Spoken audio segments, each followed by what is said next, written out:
Hola Santiago, hola Chile y hola al mundo que nos sigue a través de cooperativa.cl. 22 grados la temperatura actual, 34 la máxima que se espera para hoy en la capital. En Arica la máxima será de 25, en Concepción 21, en Puerto Montt 20, en Antofagasta 22, Copiapó 31 la máxima. Y en Punta Arenas 15 grados la máxima. Bueno, ya estamos listos para comenzar el primer café. Hoy lo vamos a compartir con Luis Larraín, el bicampeón. ¿Cómo está, Luis? Hola, ¿cómo estás, Cecilia? Buenos días. Estamos también con Patricio Zapata. En la Copa Libertadores. En la Copa Libertadores. Más conocido como Chile 4. Chile 4, ¿ah? Y por penales. Sí, pues igual vale. ¿Igual vale? Igual vale. Unión Española ahí con ese triunfo. Además estuvo solito, entonces fue como todas las miradas puestas ahí en Unión Española. Y le damos un saludo especial a don Sergio Vitar, que hace tanto que no está con nosotros. ¿Cómo está, Sergio? Bien, y vengo, me siento bien viniendo de refuerzo a este equipo de los lunes. Porque ya está tan compacto, son los mismos tres mosqueteros, sí. Entonces ya uno se acostumbró. Oiga, primero, la Universidad Alberto Hurtado, una mención para ello, que nos acompaña cada mañana en el primer café. Por una sociedad más equitativa y justa, la Universidad Alberto Hurtado tiene un sistema de becas que apoya a 8 de cada 10 estudiantes. Visítalos desde el 26 al 30 de diciembre en la feria de postulación en la Universidad Alberto Hurtado. Bienvenidos a Pensar, Universidad Alberto Hurtado. Bueno, yo creo que hay un tema bien ciudadano que a todo el país le importa mucho. El 2 de enero, feriado. La presidenta anunció que se va a enviar un proyecto de ley hoy mismo, ¿verdad? Y están todos los empresarios del turismo que están muy felices y la gente en general, pero también hay críticas al respecto, sobre todo desde el mundo empresarial, que no son del turismo, por supuesto, diciendo que esto va a significar una merma en el crecimiento, que como que el horno no tapa bollos. Sergio Larraín. Sergio Larraín sería una combinación Luis lineal entre Sergio Vitar y Luis Larraín, parece. Ya, Luis Larraín, sí. ¿Qué dice usted? No, yo creo que en la política, en la labor de gobierno hay cuestiones que se pueden prever y otras que no se pueden prever, ¿no?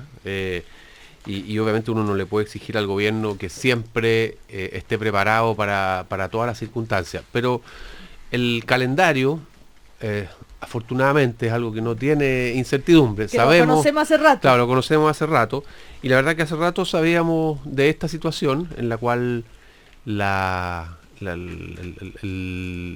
días de Pascua y Año Nuevo iban a estar en fechas, digamos, que correspondían a días de descanso habitualmente, y por lo tanto yo creo que cuando se hace este tipo de cosas, desgraciadamente el gobierno se acerca, por así decirlo, al populismo, en el sentido de que la ciudadanía debe esperar o debe pensar que el gobierno le regala un día feriado. La verdad que los días de regalo, o sea, los días feriados no se regalan, los días feriados tienen un costo, y bueno, yo creo que lo que es reprobable acá es que haya a último minuto esta cosa como de dádiva, como de regalo, en circunstancia de que es legítimo que una sociedad pueda discutir el número de días feriados que tengan, las jornadas, digamos, para eso está justamente el Estado, está el gobierno, está el Parlamento, y se puede llegar a soluciones que sean razonables. Lo que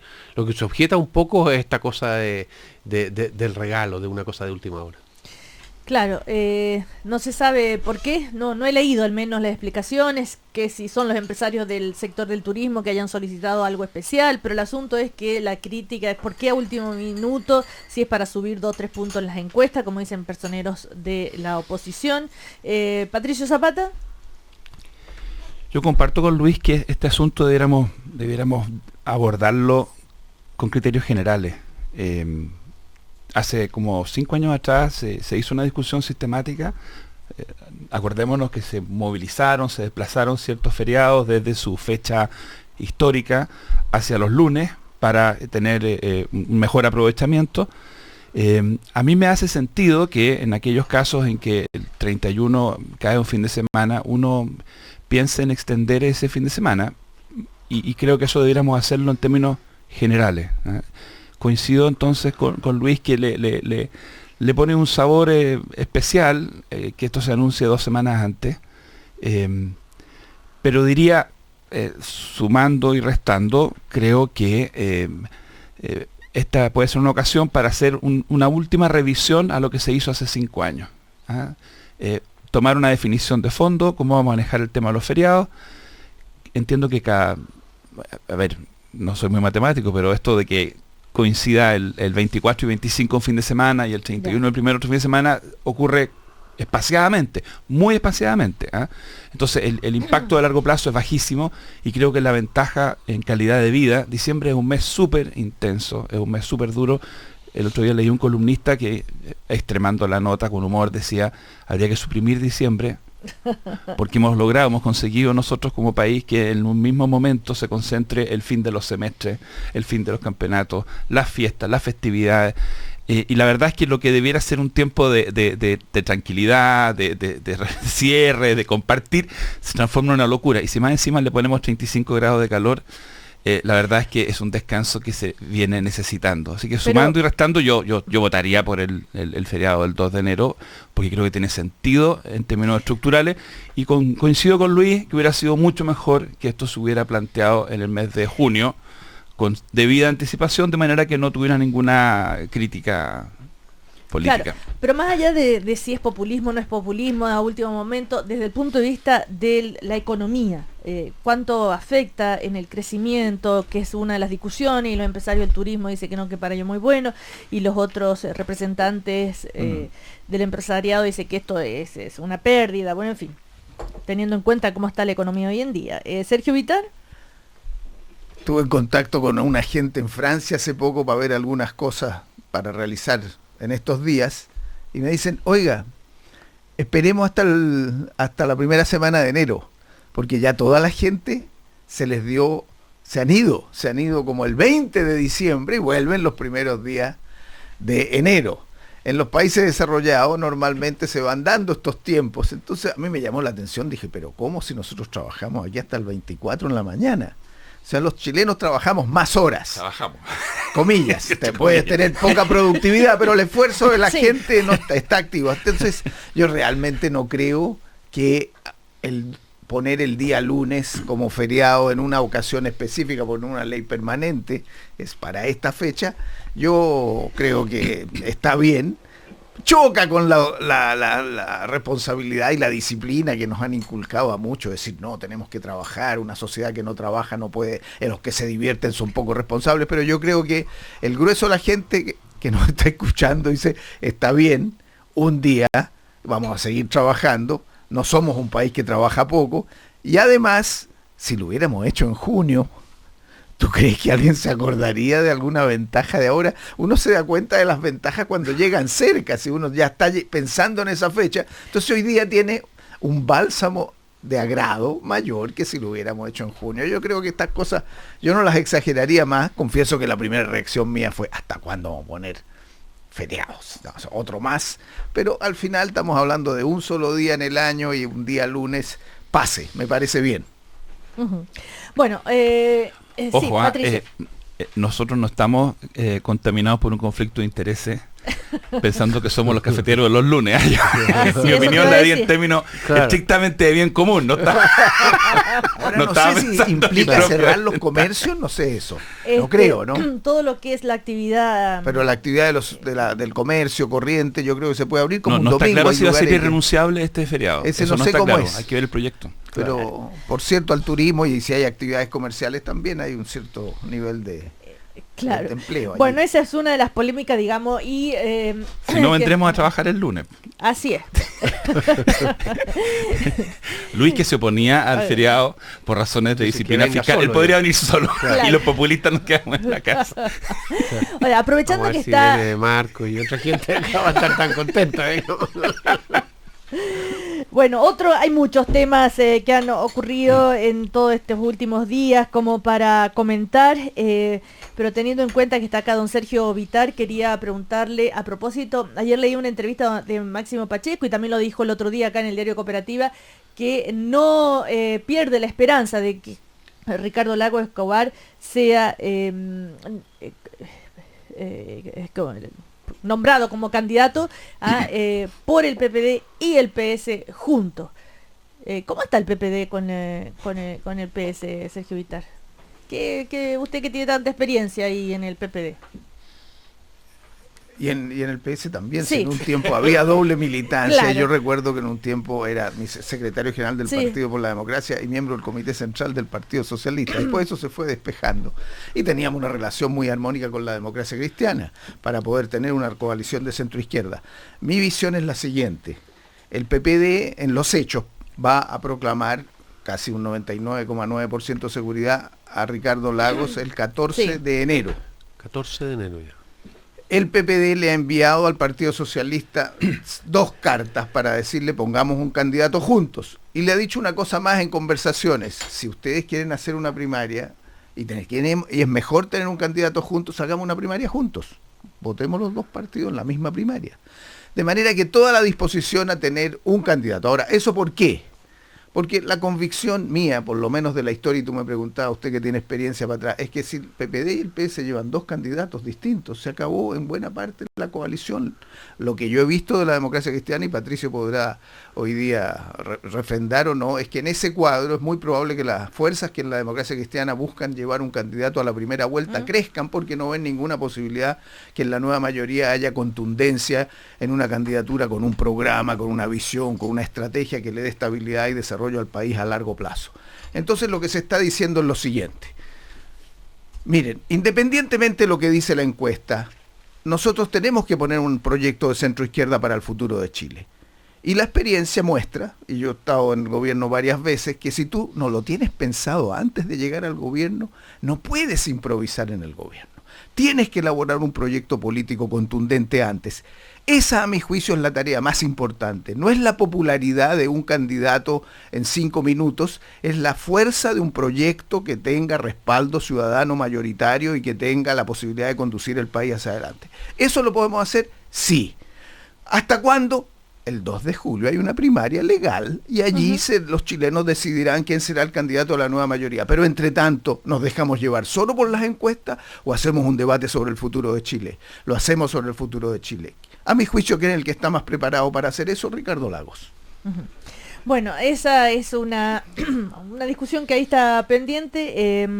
De hecho, Camilo Escalona el otro día lo decía acá, lo reconocía en el primer café, dentro del Partido Socialista la candidatura de Ricardo Lagos es minoritaria, digamos, en cuanto a apoyo, y hoy lo vuelve a decir en el diario El Pulso, y hay algo ahí que no se resuelve, ¿eh? De todas maneras está la encuesta CADEM que apareció hoy, no sé si la han analizado un poquito, bueno, la encuesta que sale todos los lunes, donde ¿quién cree usted que va a ser el próximo presidente de la República? Ahí llama la atención la baja de Sebastián Piñera, bajó del 48 al 38%, y Alejandro Guille subió del 15 al 20%.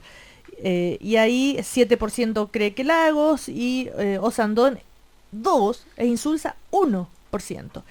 Pero bueno, y después en las intenciones de voto, el expresidente Ricardo Lagos subió de 4 a 5, que es el margen de error. Osandón se mantiene en el 4, 2% Insulza, en fin, y Piñera mantiene los mismos números más o menos, porque 24 a 22% bajó en esto de por quién votaría usted. O sea, todo esto sigue así como bien bajo los números en general, más allá de las pequeñas variaciones y todo más. fluido, como dicen los hidráulicos. Claro, Líquido. líquido, la palabra de moda. Pero bueno, está eso todavía viene abierto. Pero el tema se instaló, más allá de que si corresponde o no, la carrera presidencial se instaló como tema. Uno lo lee en las columnas de opinión, es tema. Pero yo destacaría el concepto Patricio. carrera presidencial. Yo nunca he corrido nada, digamos, no, pero yo no voy a hablar de esa perspectiva, pero yo creo que más que nunca antes, esta es una cuestión donde la resistencia es crucial. Hubo una época en Chile, y quizá en el mundo, donde era habitual ver a personajes con unos niveles de popularidad impresionantes e incombustibles. Personas que estaban durante años y años y años, ya sea en la presidencia o en las candidaturas, con una tremenda popularidad y muy estable. Me da la impresión que eso ya dejó de ser, y por lo tanto el consejo que uno le podría dar a los que están muy bien: no se confíen, porque pueden haber episodios absolutamente inesperados que golpeen esa posibilidad, y a los que no están tan bien en las encuestas, que no se depriman. En esto yo diría, de verdad, el que tenga la capacidad, el que tenga la capacidad de aguantar y resistir con un planteamiento sensato, coherente, y lo machaque durante los próximos meses, tiene una chance cuando estemos llegando a la hora de la verdad, y la hora de la verdad va a ser probablemente cerca de julio, cuando son las primarias legales. Lo digo porque vamos a estar bombardeados de encuestas. En una semana más va a salir la encuesta del CEP, que es como la madre de las encuestas, y vamos a tener durante una semana a todo el mundo conversando de la encuesta del CEP, y se van a escribir epitafios, y se van a ungir vencedores, y yo creo que todo eso es un poco prematuro, porque está muy claro, lo hemos dicho acá en el programa, el ejemplo de lo que pasó en Francia hace apenas 10 días, a mí me parece impresionante. Ahí las encuestas se hacen bien, no son chapuceras, son bien hechas, y sin embargo, en cuestión de días o semanas, hay candidatos que bajan de 40 a 20 y otros que suben de 20 a 40. Y eso que pasó en Francia está pasando en todas partes. Entonces yo creo que el consejo es, en general, a los ciudadanos, miremos esto con calma, no caigamos Pero de todas maneras interesante la figura de Alejandro Guille, porque de todos modos se encuesta una por acá, otra por allá, pero todos tienen una constante, que Guille se acerca cada vez más a Sebastián Piñera y genera bastante adhesión. En ese sentido, no sé cómo lo ven ustedes, la figura de Luis Larraín. Yo creo que en el escenario que existe actualmente, en que hay un descrédito muy importante en la política, Alejandro Guille se ha posicionado a sí mismo. Es difícil decir que él no es un político, ¿no? Pero a lo mejor es el menos político de los políticos. Eso es lo que él trata de jugar, porque decir que no es político alguien que es senador, digamos, es muy raro, digamos. Pero yo creo que él está jugando a eso, y por lo tanto eso le ha permitido sostener hasta el momento su candidatura o precandidatura, sí que haya sido necesario para él exhibir algún contenido de qué es lo que significa Alejandro Guille, porque al final es como un voto, digamos, de rechazo, pero que no tiene contenido, y desde ese punto de vista, a estas alturas, que falta bastante todavía para la elección presidencial, eso es lo que están, a mi juicio, mostrando las encuestas. Yo en general creo que las encuestas en Chile, las más grandes, son encuestas serias. El problema es que hoy día las encuestas tienen una dificultad adicional, se les ha puesto una valla adicional, que es el voto voluntario. Entonces con el voto voluntario es extraordinariamente difícil predecir quién va a ganar. Y siempre ha sido muy difícil predecir quién va a ganar una elección con esta anticipación. Las encuestas son bastante certeras cuando tú estás a 3 o 4 meses de la elección, y además haces una pregunta cerrada entre quienes van a ser efectivamente candidatos. Ahí las encuestas pueden ser bastante certeras, a pesar de que igual pueden fallar con el voto voluntario, que aquí depende de la movilización que hacen los parciales de uno y otro candidato.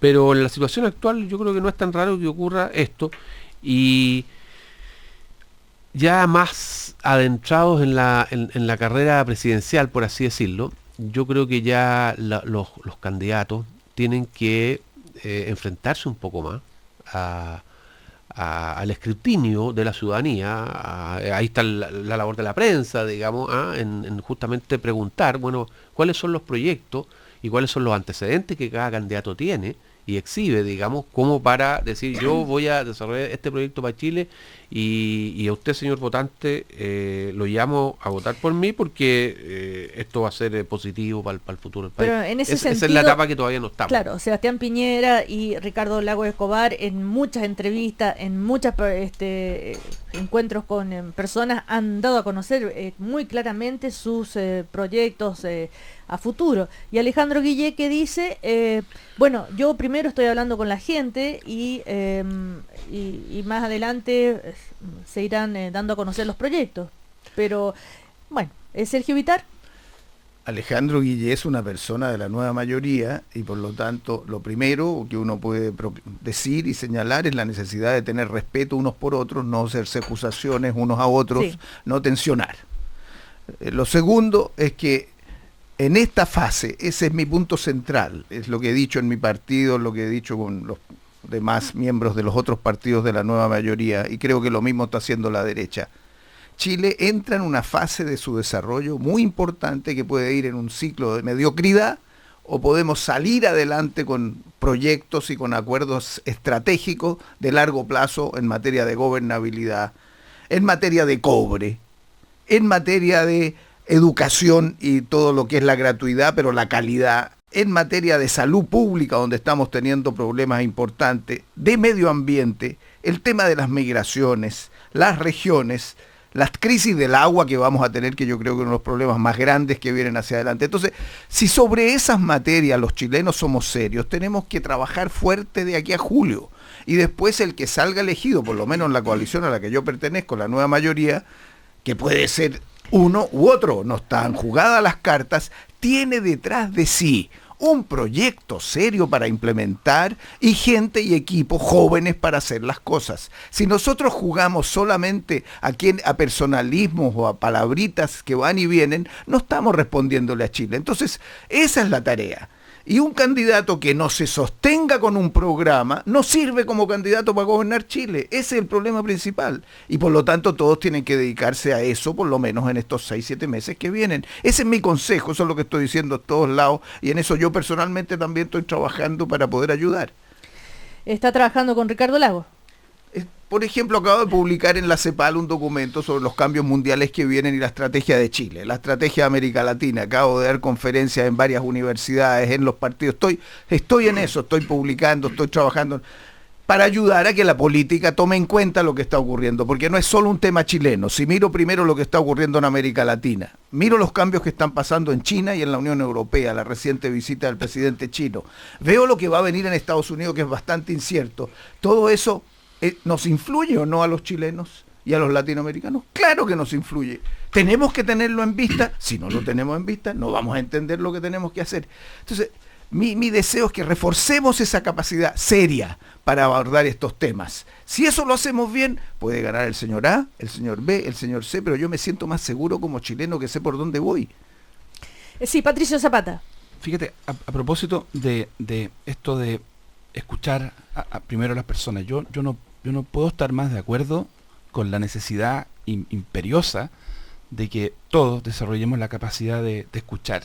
Yo creo que hay una cantidad de información, de aportes, de diagnósticos que solo pueden lograrse si uno tiene esa capacidad de escuchar. Y por eso yo creo que fue un acierto, por ejemplo, que antes de ponerse a discutir una constitución, uno hubiera hecho una ronda de escucha y donde la gente discutiera, porque la gente tiene mucho que aportar y no solamente los especialistas. Dicho eso, no sé por qué tiene que ser lo uno o lo otro. No sé por qué la persona que dice yo ahora voy a escuchar no va también en ese mismo momento a animarse a dar su punto de vista. No son excluyentes. Entonces, yo creo que las candidaturas son ejercicios de escuchar, sí, perfecto, pero también hay un imperativo. Yo quiero saber cuál es el diagnóstico. Porque entre otras cosas, si hemos estado discutiendo tan duramente en los últimos años, es porque hay un debate, por ejemplo, sobre el diagnóstico que se hizo el 2012-2013. ¿Cuál era realmente la demanda de Chile? Yo ayer le leí una entrevista a Carlos Minami que me pareció interesante en un punto, porque él decía, más allá que estemos de acuerdo o no, él decía autocríticamente que quizá hubo sectores de izquierda que sobreinterpretaron el movimiento estudiantil del 2011. Y esa sobreinterpretación llevó a un tipo de aproximación programática que se tropezó muy duramente y de cabeza contra algunos de los problemas políticos que hemos tenido. Entonces, es bien importante, yo creo, que a los candidatos no les escuchemos simplemente decir una frase muy simpática, yo escucho. ¿Quién va a estar en contra de eso? ¿Quién va a ser tan soberbio de no querer escuchar? Yo quisiera saber cuál es el diagnóstico de los candidatos. Y en ese sentido, Alejandro Guiller, por quien estoy de acuerdo con Sergio Vitar, uno tiene que tener una actitud de colaboración y respeto, entre otras cosas, porque es parte de la misma coalición. Yo no le he escuchado a Alejandro Guiller una sola palabra respecto a lo que él piensa que hay que hacer. Por ejemplo, en materia económica. ¿Él piensa que tenemos que hacer una nueva reforma tributaria o no? ¿Él piensa que nosotros tenemos un problema en salud que hay que abordar con una reforma que vaya hacia la supresión de la ISAPRE o no? ¿Cuál es su propuesta en materia de AFP? Está bien que siga escuchando a la gente, pero yo espero de los liderazgos políticos diagnósticos y posturas. Bueno, sí, Luis Larraín, no sé si quiere decir algo más o cambiamos de tema.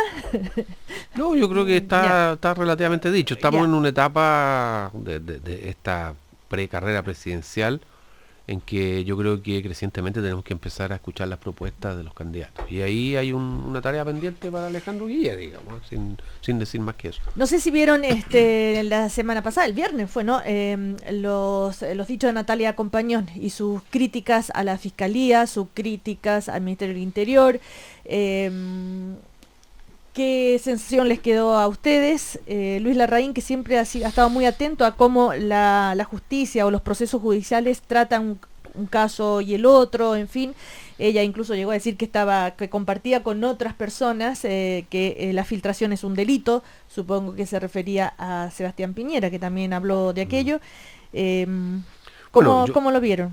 A ver, la filtración es un delito. Es un delito, sí. Lo que pasa es que es un delito que aparentemente el Ministerio Público no ha perseguido con la diligencia que uno esperaría. O sea, el Ministerio Público también tiene que mirar adentro de la casa, digamos, a ver si es que efectivamente se están cometiendo delitos en su interior, digamos. Y eso es una crítica que ha hecho Natalia Compañón, que ha sido una de las personas afectadas por este tipo de filtraciones, digamos.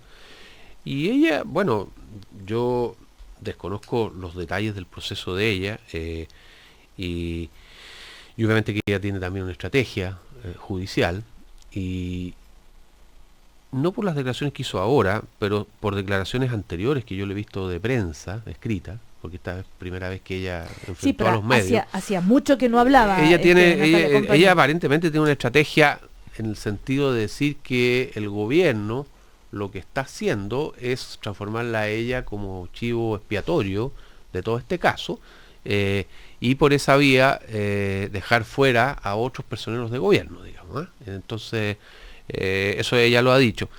Y bueno, yo aquí vuelvo a repetir lo que he dicho siempre. El Ministerio Público, las distintas fiscalías tienen que ser extraordinariamente claras y transparentes en explicar por qué en una ocasión por ejemplo, se decretan algunas medidas cautelares y en otra ocasión se decretan medidas cautelares distintas. Eso debiera tener una explicación de tipo jurídico, digamos, y creo que el Ministerio Público, que valga la redundancia, está sometido al escrutinio público, mucho, porque querámoslo o no, en definitiva, ha incidido en la política en los últimos tiempos, por el tipo de delitos que está investigando. Tiene que también tener mucha transparencia respecto a esto. Es lo que yo puedo decir. Yo no estoy interiorizado de los detalles de este proceso como para... No, que además es tan complejo, el proceso tiene muchos detalles bien difíciles a veces de seguir y de entender. Sí, Patricio Zapata. Yo solo, complementando lo que dice Luis, quizá con un matiz, afortunadamente, como estamos en un Estado de Derecho, los fiscales se inscriben dentro de un sistema donde hay un control judicial. Yo pienso que podría ser más perfecto ese control judicial, podría ser más completo de lo que es, pero los fiscales no andan por la libre. Entonces, ¿qué medida cautelar corresponde? Eso es algo que los fiscales proponen, pero lo decide un juez de garantía. En alguna oportunidad hemos discutido cuáles son los criterios que usan los jueces y luego las cortes cuando conocen de la apelación. A mí, por ejemplo, y quiero recordarlo, ¿se acuerdan ustedes cuando este tema Penta partió hace ya 2 años atrás y se decretó la prisión preventiva para los 2 principales líderes empresariales que estaban involucrados? Yo no tuve ningún empacho en decir que me parecía que no había ningún sentido práctico ni jurídico en decretar la prisión preventiva. Y que me parecía que de alguna manera se había cedido un poquito a la presión ambiente, porque de algún modo la opinión pública ha pensado o cree a veces de que la prisión preventiva es una condena, así como a veces piensa que la formalización es una acusación. Hoy día mismo escuché en la radio, en una radio, no voy a decir qué radio, que se decía formalizaron a no sé quién. La verdad es que técnicamente uno formaliza la investigación, uno no anda formalizando personas, porque cuando uno usa el lenguaje de esa manera se confirma la sospecha de que al formalizado ya lo condenaron. Entonces, yo diría, los fiscales no andan por la libre. Si a Natalia Compañón se le denegó, por ejemplo, la posibilidad de viajar a Estados Unidos, no fue porque la Fiscalía se ensañó con ella, sino porque hubo un juez de la República que tomó una decisión. Los jueces están ahí, estamos en un Estado de Derecho. Hay otros países en los cuales los jueces no son independientes. En Chile me parece que los jueces son independientes. Ahora, pero de todas maneras, el impacto político de ver ahí a Natalia Compañón con el hijo de la presidenta, primera vez que van los dos juntos, esto es otro golpe a la figura de Michelle Bachelet o no. Ustedes vieron que se desmarcaba del gobierno, crítica, en fin. Sergio Vitar. Mira, siempre va a haber 2 cosas aquí. Una, que la transparencia crece, las estructuras institucionales de todos los países aumentan y todo lo que uno creía que era privado deja de ser privado. El exceso de conocimiento de todo plantea hoy día un tema grande en todo el mundo. ¿Hasta dónde hay privacidad o no hay ninguna privacidad? Es todo transparente, yo no tengo vida personal. Otros dicen, no, esto ayuda a que las sociedades sean todas más honestas porque van a ser todas transparentes, y cuando uno sabe que todo lo que hace se sabe, entonces se cuida más de lo que hace. Entonces estamos viviendo, ese es un hecho concreto para todos. Y el otro es que ella es la nuera de la presidenta y él es el hijo de la presidenta. Entonces son 2 cosas que no se pueden disociar. Ahora, uno tiene que tener más criterio en el sentido de que ella hay que respetarle sus derechos, a mi juicio. Ella tiene derechos y tiene que ejercer sus derechos, como cualquier ciudadano. Ahora, yo reconozco que ha sido golpeada ella y su marido en una proporción mucho más intensa que cualquier ciudadano por las circunstancias familiares. Pero entonces guardemos un poquito también nosotros de serenidad respecto de los derechos de esa persona a expresarse. Ellos han sido juzgados de antemano, decía bien Patricio. Bueno, aquí tú dices, se formaliza al señor A y la gente piensa que se le condenó al señor A. No, no tiene nada que ver, se está iniciando la investigación. Lo mismo, este es culpable. ¿Por qué? Porque salieron 2 letreros en los diarios. No, entonces, ella tiene sus derechos, dejemos que la justicia funcione, y yo creo que el tema para el gobierno no está, yo tengo la convicción de que no está interviniendo en ninguna cosa, al contrario, tratando de que la justicia haga su tarea y tratar, por cierto, de disociar, porque esto no es una maniobra que opera desde el gobierno, es algo que se hace en otros niveles institucionales. Bueno, vamos a ir a comerciales y seguimos en el primer café con otros temas. Con la tarjeta de crédito Visa BBVA puedes pagar con el celular, canjear lo que quieras en Chile o en el extranjero y mucho más. Pídela hoy en bbva.cl y disfruta de todos sus beneficios. A la vuelta entonces seguimos con Patricio Zapata, Luis Larraín y Sergio Vitar. Amiga, acabo de sacar una tarjeta de crédito. No, ¿sacaste la tarjeta con la que pagas con el celular? ¿Con la que recibes notificaciones de todas tus compras? Esa con la que canjeas tus compras en un solo clic y si se te pierde la puedes bloquear desde el celular. No, esa tarjeta no. Ah, sacaste una tarjeta cualquiera. Si vas a pedir una tarjeta de crédito, que sea la tarjeta Visa BBVA, la única tarjeta que vive en tu celular y que puede hacer lo que otras no. Pídela hoy en bbva.cl y disfruta de todos los beneficios de Banco BBVA. Si tú estás siempre en el celular, tu tarjeta BBVA también. Infórmese sobre la garantía estatal de los depósitos en su banco o en swif.cl. Hace 40.000 años, el hombre ya pintaba en las cavernas. El arte nos distingue como seres humanos. Bienvenido a Pensar. Arte UAH, Universidad Alberto Hurtado, acreditada por 5 años en las 5 áreas. Desde la oficina a las mejores vacaciones. Desde tu depa a un cumpleaños inolvidable. Desde tu casa a la final de un campeonato que atesorarás por siempre. Desde tu departamento de soltero a la vida que quieres compartir. O desde la casita de muñecas a su primer día de colegio. La mejor forma de ir de un punto a otro en la vida es tener siempre un gran motor que te acompañe. Conoce nuestros modelos en www.mitsubishi-motors.cl o en cualquiera de nuestros concesionarios. Mitsubishi. Para que esto Estoy pensando en poner un sushi en la playa. se convierta en esto, Bienvenidos a Umi Sushi. Yo los voy a atender. necesitas hechos concretos. Ven a BCI Nace, donde te apoyamos desde el inicio con hechos concretos para que tus buenas ideas vean la luz. Cuenta corriente, financiamiento y asesoría financiera para emprendedores. BCI Nace, donde nacen los emprendedores del país. Infórmese sobre la garantía estatal de los depósitos en su banco o en www.sbif.cl. En Navidad sabes que hiciste un buen regalo por la reacción de las personas. Si regalas calcetines ¡Qué detallista! No debiste molestarte. o un desodorante. Ah, justo lo que necesitaba. Pero si regalas unos anteojos de GMO, Muchas gracias, te pasaste, tan increíble. ven a la Navidad para todos en GMO y encuentra los anteojos perfectos para ver y verte bien. Encuentra el regalo perfecto con anteojos de sol desde 14.990 pesos en marcas seleccionadas y un 40% de descuento en cristales por la compra de tu armazón. En GMO, amamos tus ojos. Más información en gmo.cl. Sabemos que el activo más importante de tu empresa son tus trabajadores. Por eso el aguinaldo que los dejará bien contentos este fin de año son las canastas de Alvi. Elige una de nuestras alternativas o arma tu propia canasta. Haz tu pedido al 225-127300 o a canastas@alvi.cl. Canastas Alvi, el mejor aguinaldo para tus trabajadores. En el servicio postventa Kaufman no nos detenemos para que tu empresa tampoco lo haga.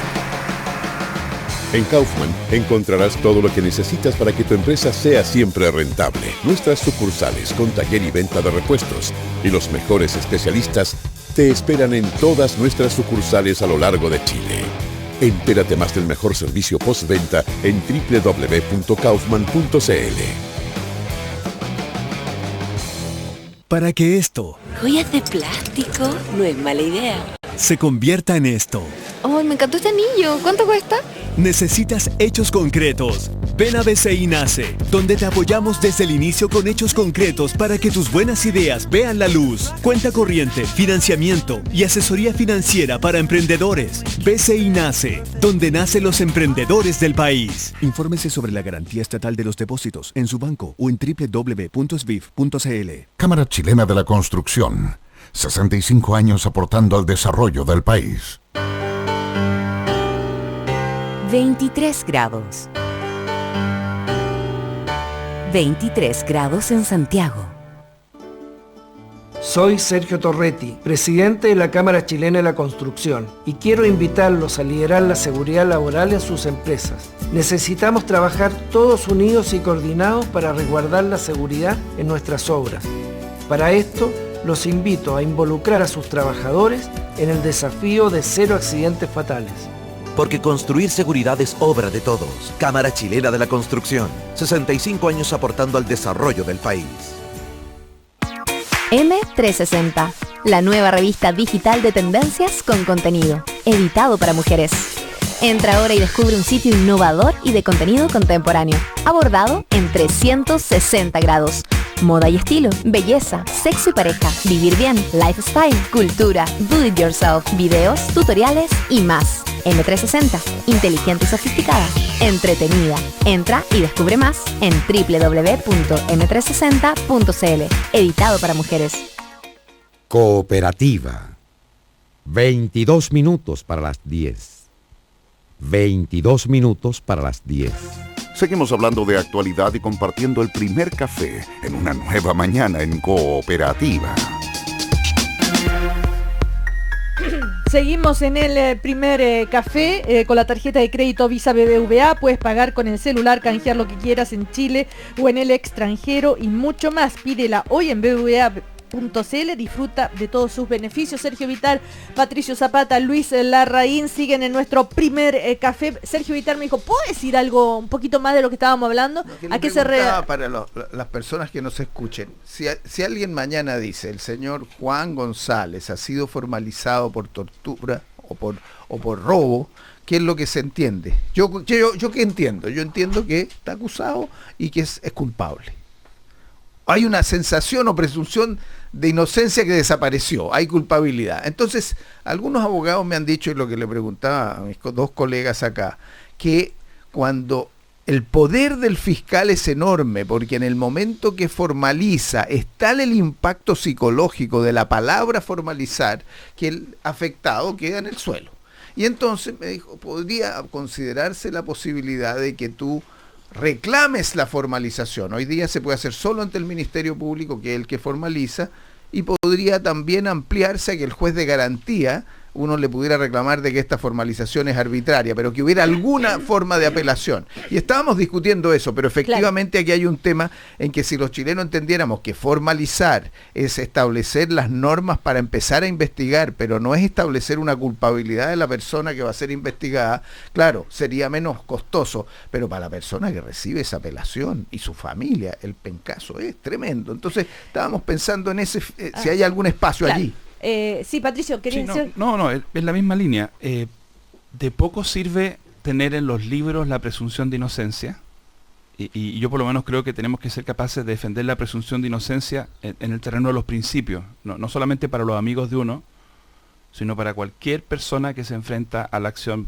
punitiva del Estado.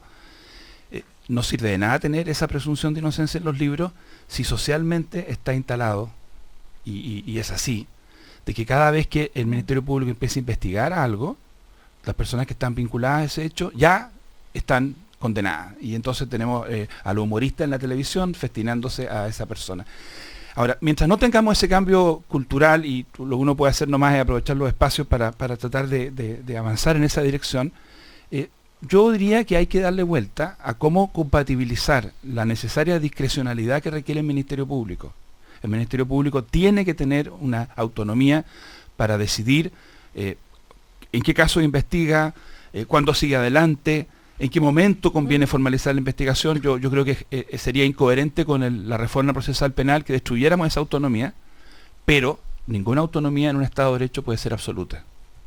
Entonces, a mí me parece que habría que pensar un mecanismo para, en los casos en que un ciudadano estime que la formalización es arbitraria, pudiera reclamar, y no solo a los superiores jerárquicos de ese fiscal. Ahora, hay que pensarlo bien, porque, repito, no se trata de destruir la autonomía que tiene el Ministerio Público, que creo que es un bien valioso.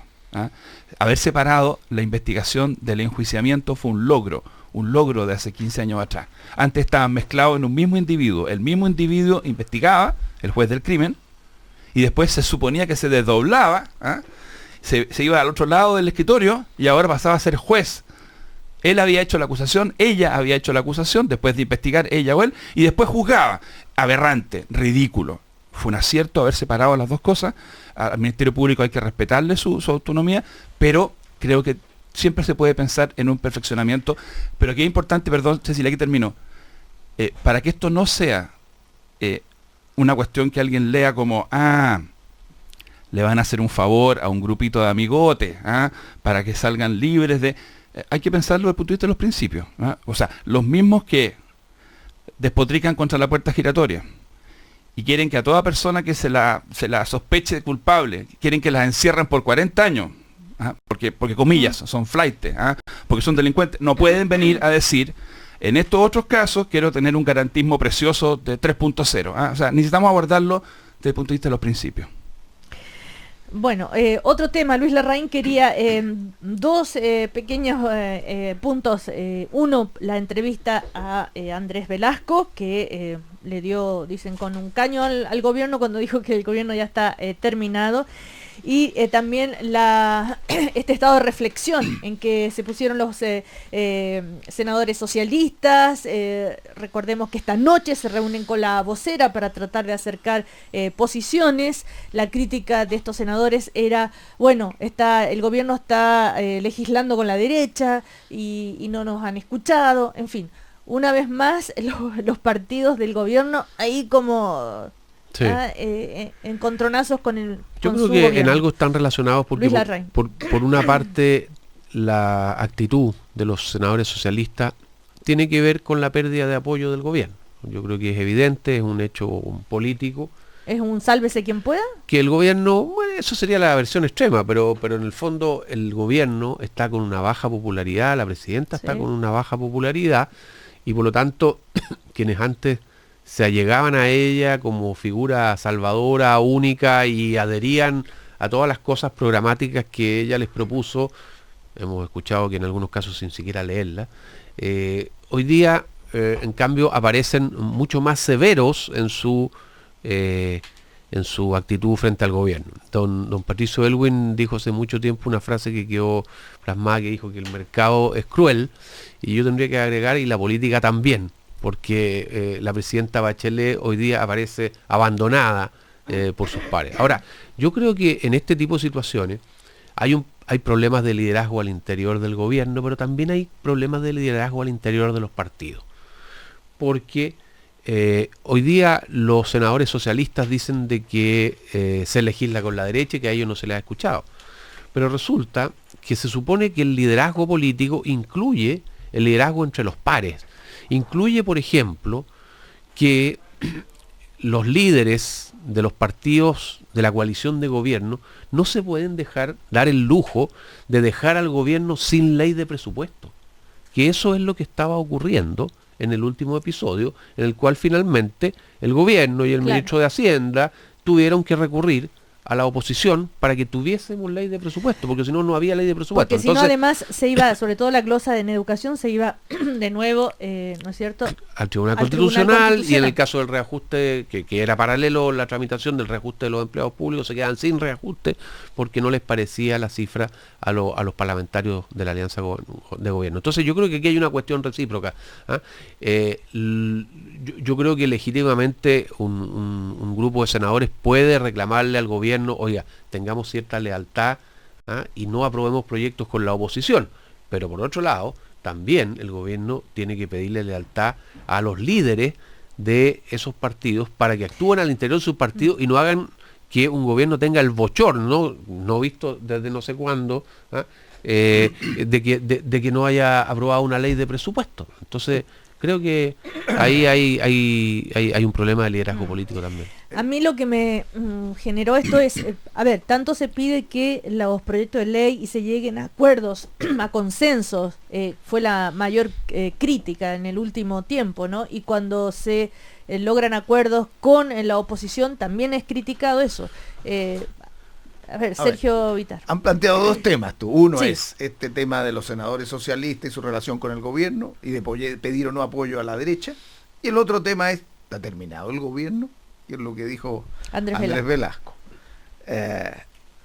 Vamos a la primera. Para mi opinión sobre lo primero es el Partido Socialista y sus senadores, que en todas las materias yo he visto que operan con bastante responsabilidad.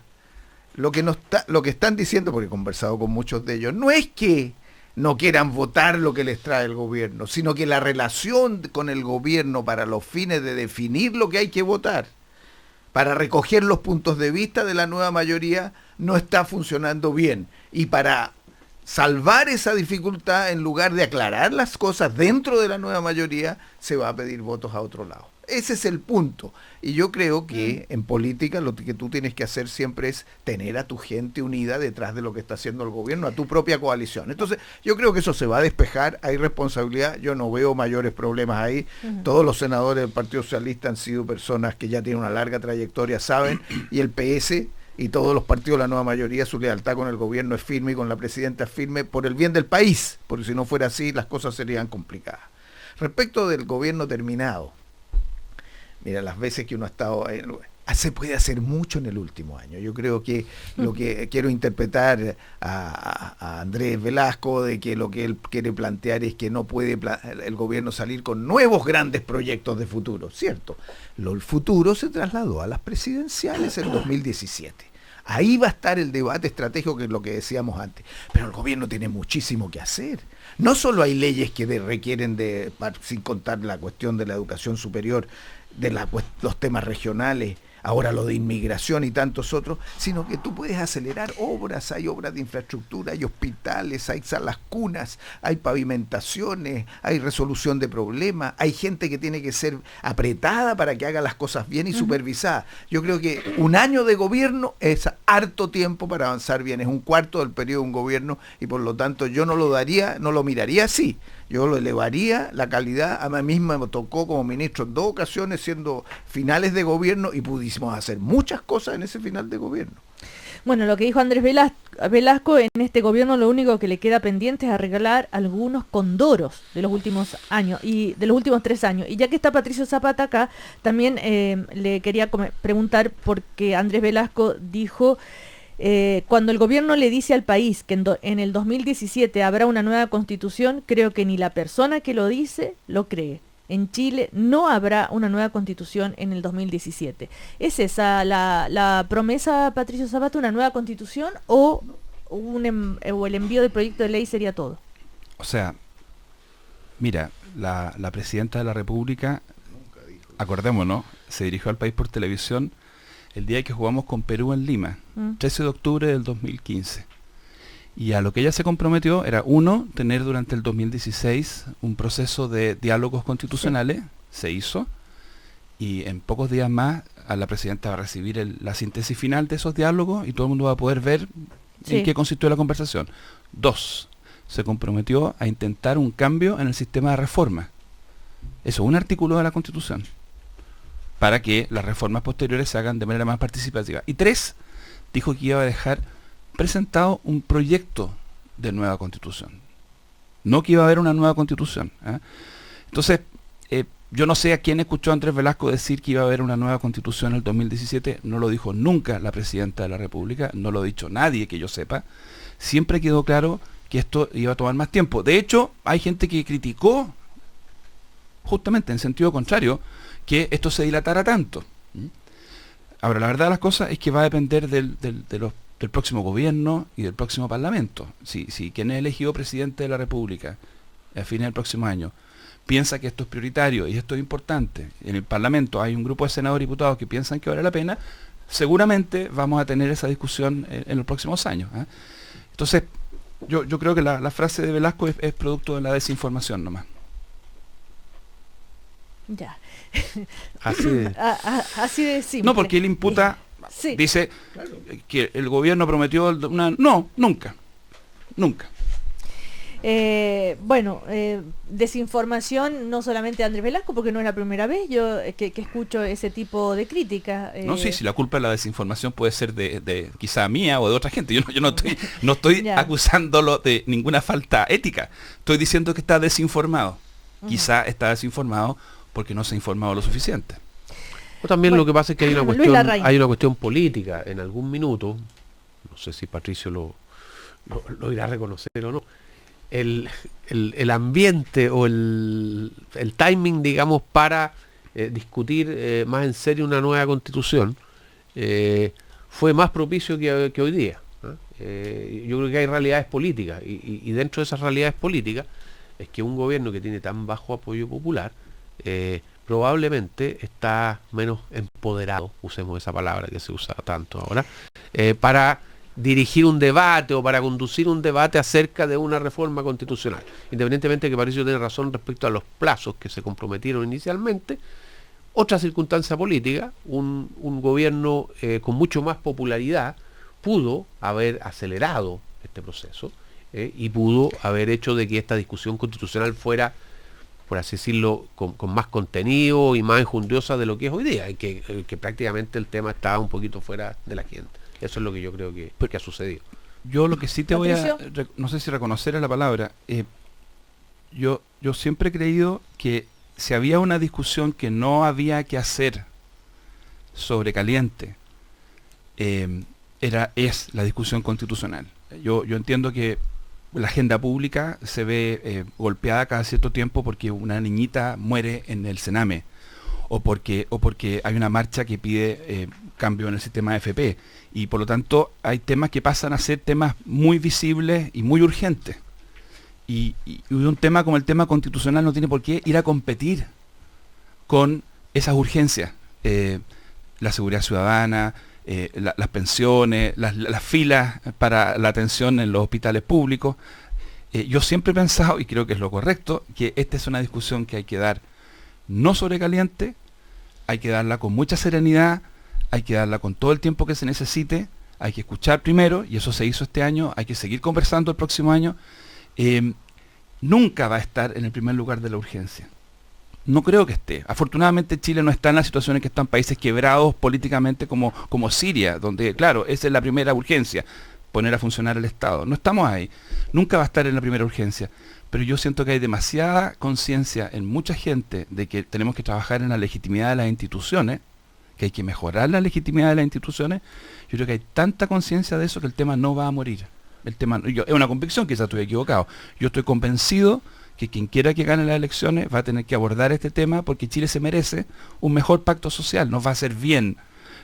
Sergio habló de las cuestiones estratégicas. Esto está en el corazón de lo estratégico. Si Chile quiere ser mejor, si Chile quiere ser un país que tenga más posibilidades en los próximos 30 o 40 años, le haría bien tener un pacto constitucional que fuera aceptado transversalmente.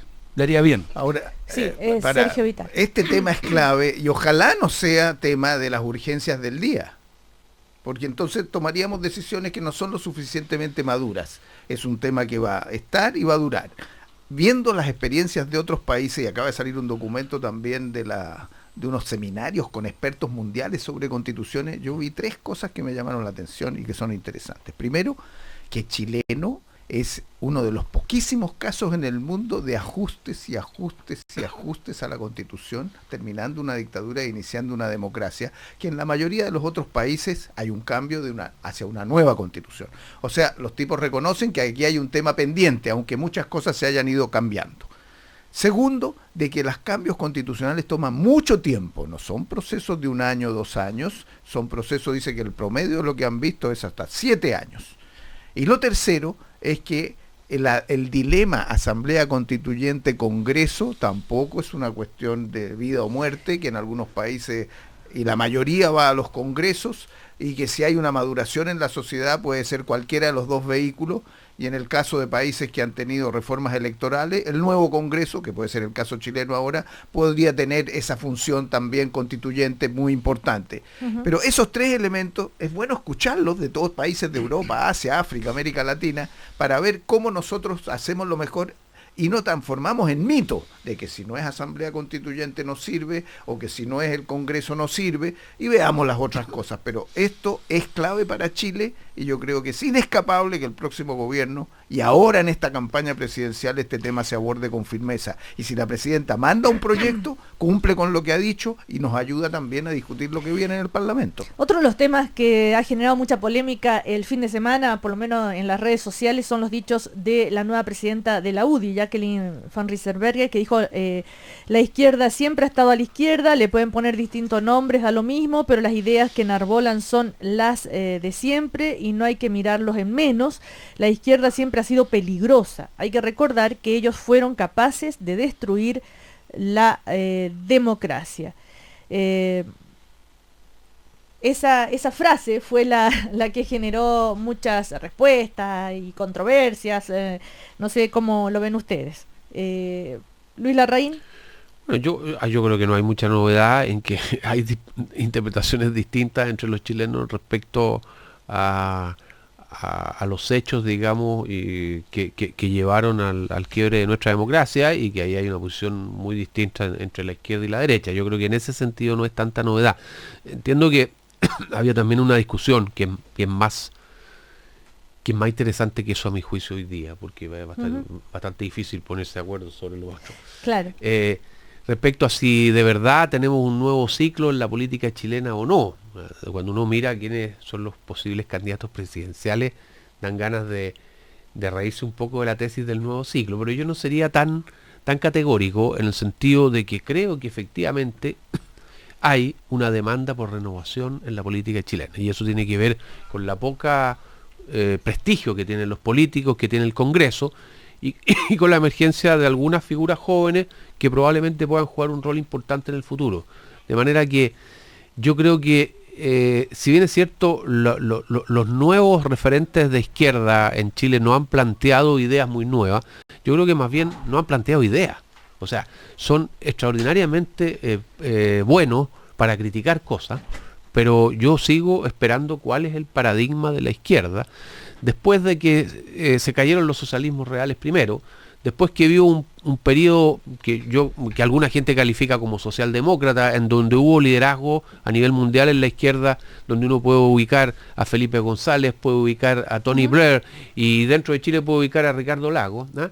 Y si eso hoy día no la lleva, según dicen los nuevos dirigentes de la izquierda, lo que no sabemos qué es lo que la lleva, porque lo que apareció entre medio se cayó estrepitosamente, que fue el socialismo del siglo XXI.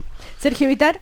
Yo creo que las frases de la nueva presidenta de la UDI son preocupantes y uno tiene que tenerlas presentes. Una mujer que se para y dice que la izquierda es peligrosa.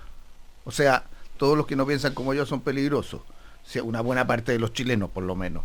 Y que la democracia la destruyó la izquierda y no hay ninguna responsabilidad de una dictadura. O no me gusta la igualdad, que fue otra frase que dijo. No quiero la igualdad. O sea, son expresiones muy chocantes, yo quiero decirlo. Entonces, me plantea un problema de... ¿Hay capacidad de renovación en ese sector de la derecha con esta elección o tenemos de nuevo una traba?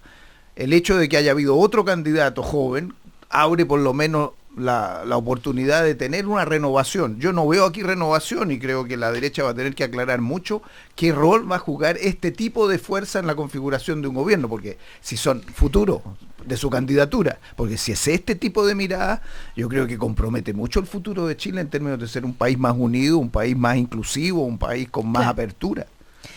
Nos quedan solamente decir que llamó el senador Rabindranath Quinteros para aclarar lo que dijo Luis Larraín. Dice que Luis Larraín está equivocado, que nadie está abandonando al gobierno, hay lealtad absoluta a pesar de las reticencias, nunca han votado en contra de ningún proyecto. El problema es que temas como estructurales o educación se hagan de otra manera o con otros matices, y eso es el... Solo puedo consignar que el jefe de la bancada renunció y que dijo que estaba en etapa de reflexión. Bueno, la gente podrá interpretar qué significa eso. Yo también aclaré en la línea de lo que está diciendo Rabindranath Quintero. El PS está firme con el gobierno y va a ayudar a resolver los problemas. Pero meditando. Pero por cierto, hay que meditar para que las cosas caminen mejor. No todo lo que hace el gobierno es perfecto. No, oye, Patricio Zapata. Solamente decir, la frase que tú recordabas de la senadora Van Rieselbergher, yo la quiero tomar como una frase cuña, dirigida a su barra más brava, digamos, porque yo no creo que ella piense realmente, espero que no lo piense, de que hay un sector grande del país que es peligroso. Yo no diría jamás la derecha es peligrosa, no solamente porque haría distinciones dentro de la derecha, hay muchas derechas, sino porque creo que es un tipo de lenguaje que nos ayuda mucho. Quiero pensar, repito, que fue una cuña y no una reflexión meditada. Patricio Zapata, Luis Larraín, Sergio Vitar, muchísimas gracias, que les vaya muy bien. Chao, chao. Gracias.